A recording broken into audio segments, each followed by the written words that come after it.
The Whistleblower, a workplace survival case file. He reported a safety hazard. They reported him redundant. Marcus worked in a warehouse. 12 years, no complaints, no disciplinary record. Just steady, reliable work. Then he saw something that could kill someone. And he said something about it. Within 8 weeks, he was gone. This is his story. And the £62,000 tribunal award that followed. Marcus Williams, 41 years old, warehouse supervisor at a logistics company in Birmingham. He started as a picker, worked his way up through the ranks. By year 5, he was supervising a team of 20 across the night shift. His record was spotless, not a single disciplinary in 12 years. Consistently rated as reliable, safety-conscious, and a strong team leader. He trained new starters. He ran safety inductions. His section had the lowest accident rate in the building. Then the company started cutting corners. It began gradually. Maintenance schedules slipped. Equipment inspections were delayed. A forklift with a known brake fault was kept in service because a replacement would take 3 weeks. Marcus raised it informally. Mentioned it to his line manager. Asked when the forklift would be repaired. The answer was always the same. It's on the list. We're managing it. Don't worry about it. Then in November, a pallet racking unit failed during loading. 2 tons of stock collapsed onto the warehouse floor. Nobody was injured, but only because Marcus had cleared the area 5 minutes earlier after noticing the racking was unstable.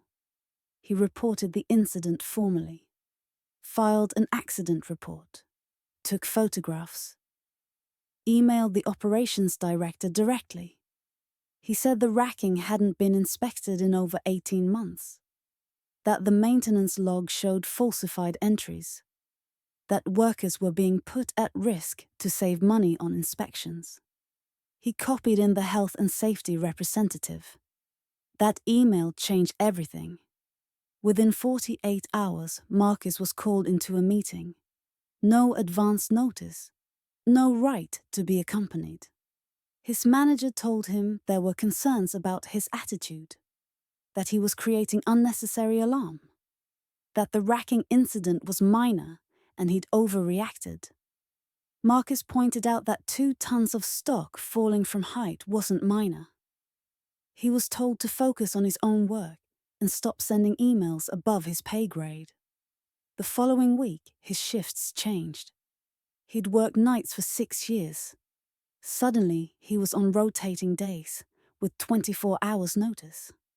No consultation. His team was reassigned. 12 years building relationships with his crew, and overnight, they were split across different shifts. Then the disciplinaries started. First, a written warning for a procedural error. A loading bay form that was missing a signature. Something that had never been flagged before. Something every supervisor occasionally missed. Then a second warning. Timekeeping. He'd clocked in 3 minutes late twice in 1 month. After 12 years of punctuality. Then a final written warning. For failing to follow a new procedure that had been introduced by email while he was on annual leave. 3 warnings in 6 weeks. After 12 years with nothing. At this point, Marcus did something crucial. He contacted ACAS and kept detailed records. He also made a second formal complaint, this time directly to the health and safety executive. He reported the falsified maintenance logs, the faulty forklift, and the racking collapse. The HSE opened an investigation. 2 weeks later, Marcus was called into another meeting, this time with HR present. Redundancy. His supervisory role was being restructured. Night shift supervision was being consolidated. His position was no longer required. They offered him a picker role at a reduced salary. A demotion of 2 grades, take it or leave. Marcus asked why other supervisors weren't affected. He was told the restructure only applied to his section. He asked to see the business case. He was told it was confidential. He was given 1 week to decide. Marcus didn't accept.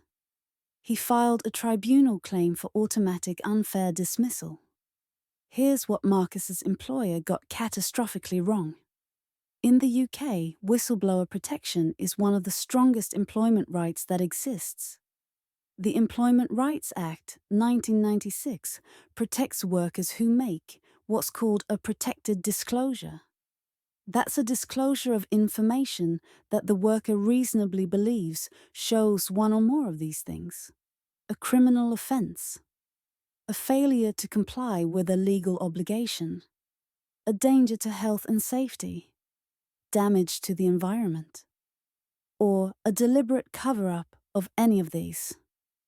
Marcus's reports about the falsified maintenance logs and unsafe equipment were textbook protected disclosures. He reasonably believed health and safety was being endangered. He reported it through proper channels. And here's the critical part.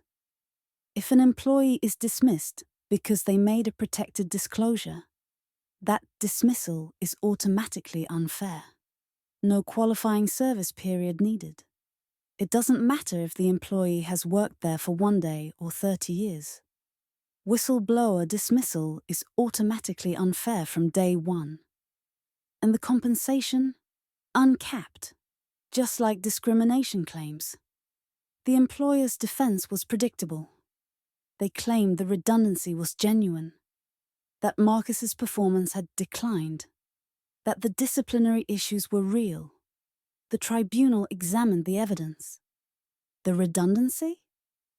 Marcus's role was filled within 3 months. A new supervisor was hired with a different job title, but identical responsibilities. The performance decline?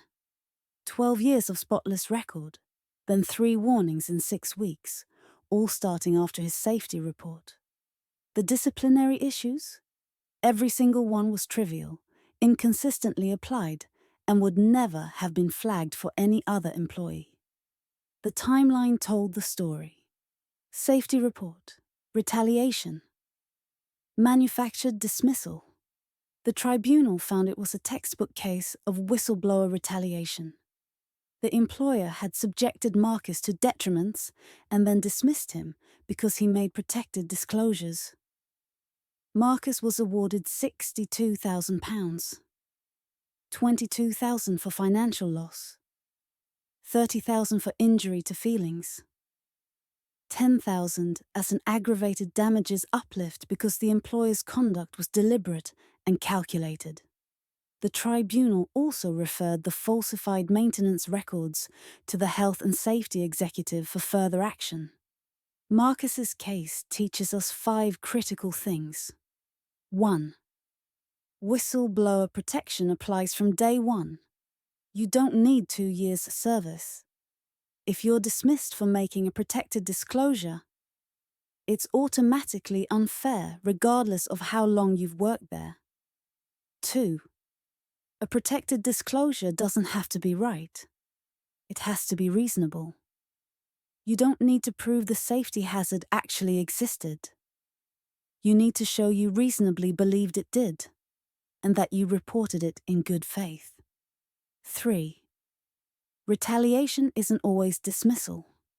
It can be shift changes, demotions, exclusion from teams, sudden disciplinaries, or any other detriment. All of these are unlawful if they're because of a protected disclosure. 4. Watch for the pattern. Spotless record followed by sudden performance concerns after raising a complaint. That's the pattern. Document it meticulously. 5. Report externally if internal channels fail.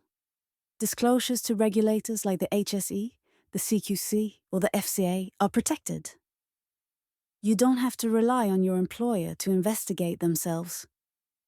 Raising safety concerns isn't insubordination. It's the law. If you're being punished for speaking up, you have rights. Raise a formal grievance first. Put it in writing.